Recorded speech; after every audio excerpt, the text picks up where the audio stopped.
Welcome to Science of Slength, the evidence-based pole podcast with me, your host, Dr. Rosie Boa. And just to be very clear, I'm not a medical doctor. I cannot treat or diagnose. I'm the type of doctor that does research and reads research articles. And that's part of what we're going to be doing together here in the podcast. We're going to be reading research. We're going to be synthesizing that down into things that you can apply to your pole practice. We're going to be talking with experts in their field and learning more. And overall, just really building our understanding of how bodies work, how we can do pole better, train more effectively, train more safely, and just have a better time overall. So if that sounds like something you're interested in and you want to come get a little bit nerdy with us, come on in. Welcome to Science of Slength, the podcast.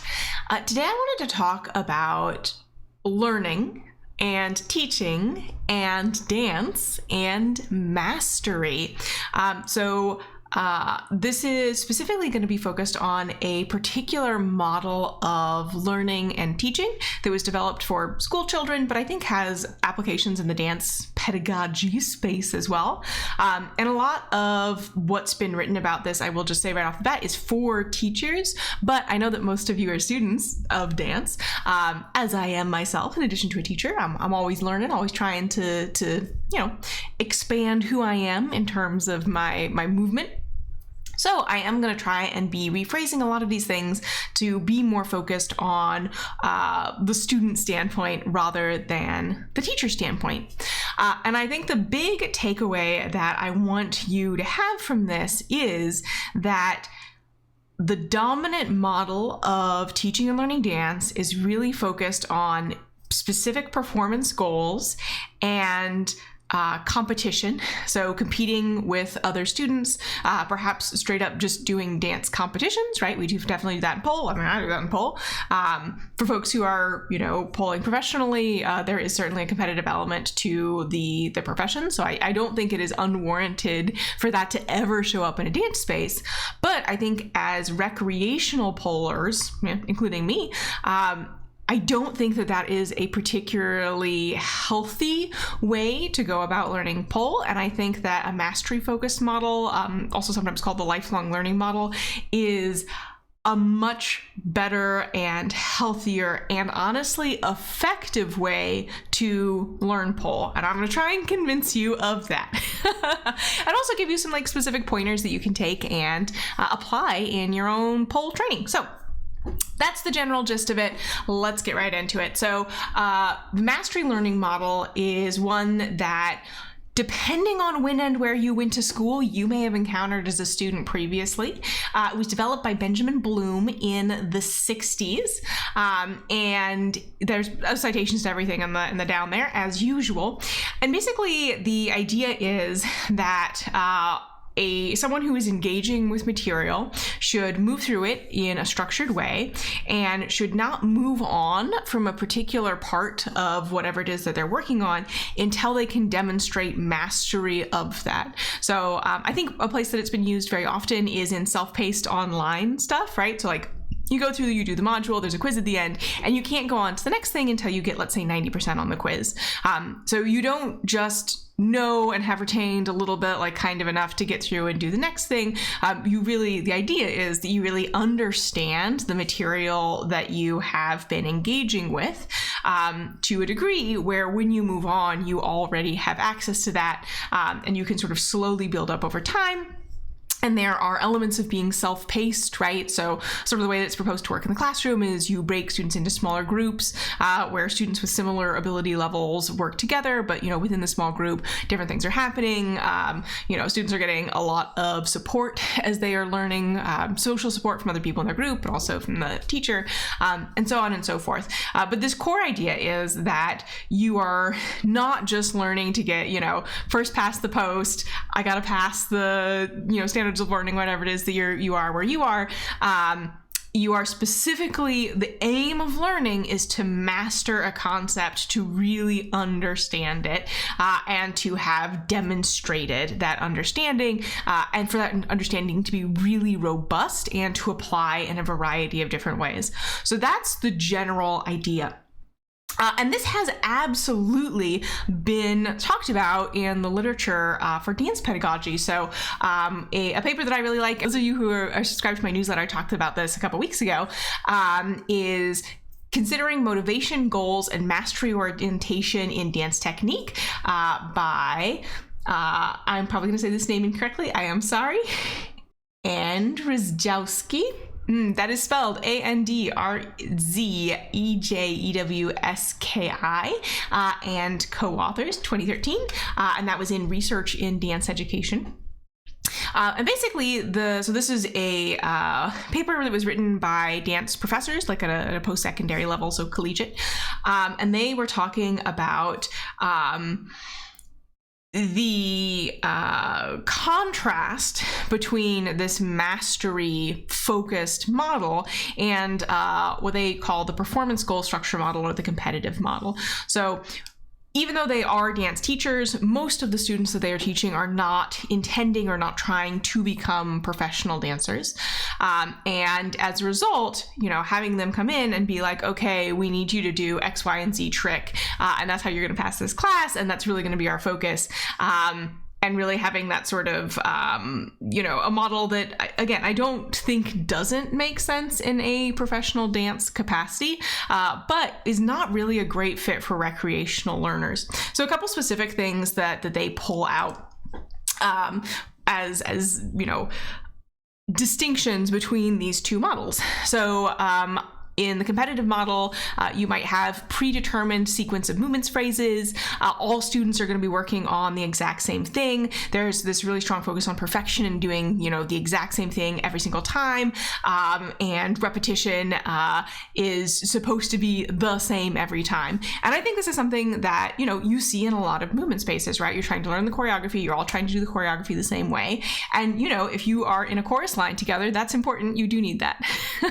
But if you're dancing for fun, that is really, in opposition to this mastery model that I'm talking about, right? So they propose, instead of that model, having students work on improvised movement patterns, that, maybe you're all working on sort of similar movements, but that every student is focusing on something specific and different, that students are really focusing on their personal growth and learning, and comparing themselves to where they were, and not, this ideal that honestly no one's going to be able to achieve of doing everything perfectly. And when things are repeated, it is to find out new things with every repetition and not to, do it perfectly every time. And there's a lot of if you make that switch, and I mean, I think my students, if you've taken classes with me, we're on that second half. We are definitely doing that mastery focused model. We are not in the performance model. I don't care if you never nail a specific trick, if it is not a thing that you are intrinsically motivated and really want to do, right? So in the performance goal, you've really got a monologue. I realize that this is a podcast where I'm monologuing, but you know what I mean.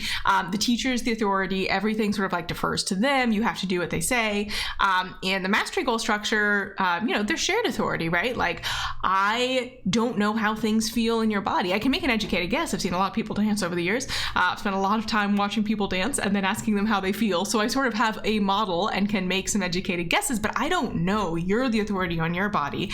And the goal is for you to build your understanding, not for it to look good to me, right? That's not the goal. And when you come at it from that angle, what you have to say as a student is really, really important. And it is a dialogue. So again, if you're taking classes with me, we have discussion sections, particularly in our freestyle classes, because it's about what you discover. And I want to know what you're discovering. And so do other students, so they can sort of learn from your experience as well, right? What is recognized in these different frameworks. So in the competitive model, there's a universal standard. There's like a cookie cutter you're trying to shape yourself to fit into. It compares students to that standard, right? How well are you doing? And also to each other, right? Like, there is a best and worst dancer in a class, right? If you're trying to do X perfectly, the person who can do it most perfectly is the best, and the person who can do it least perfectly is the worst. And that is sort of like taken for granted. And again, thinking about commercial dance, if you are in an audition, yes, I think this makes sense as something that you would need to be trained in and, as a way to approach the movement. Whether or not dance should work like that, and that's, what commercial dance should be like, we'll set that aside, just acknowledging that that is the way that it is at the moment. And then if we're looking at a mastery approach, again, and this is really something that informs my teaching very deeply, things look really different, right? The thing that we're doing is I'm not trying to put you in a cookie cutter, and I hope you're not trying to put yourself in a cookie cutter either. You are trying to have things feel better, have them feel more stable, have them feel more confident, be able to express yourself in that movement, right? You're comparing yourself to where you were, not this sort of fictitious, perfect way of doing things. And I think this is a habit that can be really, really challenging to get out of as a student, particularly if you're coming from this competitive model where you are used to being told explicitly it needs to look like this. It may or may not need to look similar to that. There may be some portions of a movement that are non-negotiable for like safety or biomechanical reasons, but lots of things are negotiable. And if your focus is instead on what feels better for you, your movement may look very, very different from another student's. But if you're both progressing in feeling better in that movement, congratulations, you've done it. And it's really value neutral, right? Like there is no best or worst dancer in my classes, right? There are just folks who are exploring their own movement and progressing according to where they were previously. And that could even be, you've been having a shitty week. Things have not been going great. You haven't been feeling good, and you leave class and you're feeling a tiny bit better. And to me, that is a huge win for any pole class, right? If you can leave in a better mood than you came in, that is fantastic. That is what I would like pole classes to be. And again, flipping back and forth between these models, if we're talking about this competitive model, we're going to get, stratification, right? Oh, you're the beginner students, you don't know anything, you go in here. Oh, you're the advanced students, you're the special ones, you go in here. Other people will tell you what your level is, what you can and can't do. And you're probably going to sort of like move up through levels in a regimented way. Whereas if we're focusing on mastery, everyone's gonna be coming in with different backgrounds, probably working on different things. You choose where you are, what you do. You have a lot more autonomy and agency as a student, as a mover. And I think that's something that's really, hopefully coming clearly through this discussion, right? This is, I don't necessarily want to say that it's distinctly anti-authoritarian, but it is certainly not as authoritatively structured as the competitive model. And you may change from day to day, right? Like I will, as when I'm teaching pole, I'll present a range of options. And one day you may be like, I want the hardest one right away. And one day you may be like, you know what? I am feeling this one that is not as mechanically challenging because this is what I'm enjoying playing with. And it's very fluid, right? And there are no levels for you to kick me, for me to kick you down. And also I would never do that. And also that's not what I'm in charge of. I'm not in charge of telling you what to do. I'm in charge of offering, the buffet, and you get to make your own plate. It's a really different way of doing dance. It's a really different way of learning, especially if it's not one that you have, done previously. And it can be a challenge to move from this competitive model, which again, I think is super, super common in dance. I think it makes a lot of sense if specifically you're training commercial dancers. I'm training recreational dancers. And I want you to really find mastery in technical movements so that you can find more ease in dance, particularly in freestyle dance, so that you can find, your style, your signature movements, the things that really make you happy in your movement and that you enjoy the most. So if you're interested in learning more sort of about the comparisons between these models, check out the paper that is linked. Really, really good paper. I really like it. Super well written. I would highly recommend it. Even if you don't usually read academic papers, I think it's pretty approachable. Having said that, I have read a lot of academic papers, so my standards are a little warped at this point. So if you find it not especially approachable, you can blame me and not yourself. And I think there's also, building on this research, really good reasons why, if you do not have to be in a competitive atmosphere like that, you should avoid being in a competitive atmosphere like that, and particularly one that's super competition focused. And I will say, if you love competitions, if you love this sort of competitive structure, if you like this sort of rigidity, if this is something that genuinely brings you joy and that you thrive in, don't stop doing it. I'm not telling you not to do what you like to do. I am saying if, like a lot of folks, it's something that can be really challenging and leave you not feeling good a lot of the time, or at least not feeling better. That to me is a signal that maybe you should step back and reevaluate a little bit. And there's actually, I think this is actually it might actually be an undergraduate dissertation, but there was some really good data collection in it, or an honors thesis, sorry. And it came out in 2023 by Grace Carey under Andrew Meyer at Baylor in Texas. The title of the thesis is Dance Like Everyone's Watching, the Impact of Competition Contingent Self-Worth and Belonging on Dancers' Mental Well-Being. I think if it is an honors thesis, I think it's particularly well done. And in it, Grace goes through and does, a really good background review about the sort of relationship between, so again, if we're thinking about competitions, like your goodness in a pursuit being measured as relative to other people in a competitive environment, specifically a dance competition, what does this do to the mental health of dancers who are put in this situation? And I think so in addition to sort of literature review, there was also some data connection and analysis. And I think one of the fundamental findings was that this really competitive competition contingent self-worth, if you will, way of approaching dance had a significant negative relationship with body appreciation. So just like liking of and enjoying being in your own body, which is a thing that what I wish for all of you is to have more of in your life than wherever it is for you right now. Whatever that number is, I would like it to be n+1, because that's a really wonderful thing to have. And I really hope that for everybody, actually. So you got less of that if you were really sort of in this competition focused space. And you got more of a risk of eating disorders and also perfectionism, right? So thinking that things aren't good enough unless they're completely perfect. And perfectionism is not conducive to long-term happiness, I would say, in my general experience as an instructor, and also just sort of the literature in general. And in particular, for recreational dancers who are comparing themselves to professional dancers, right? Like I teach pole dance, it's my job, it's my profession, but I'm certainly not a professional dancer.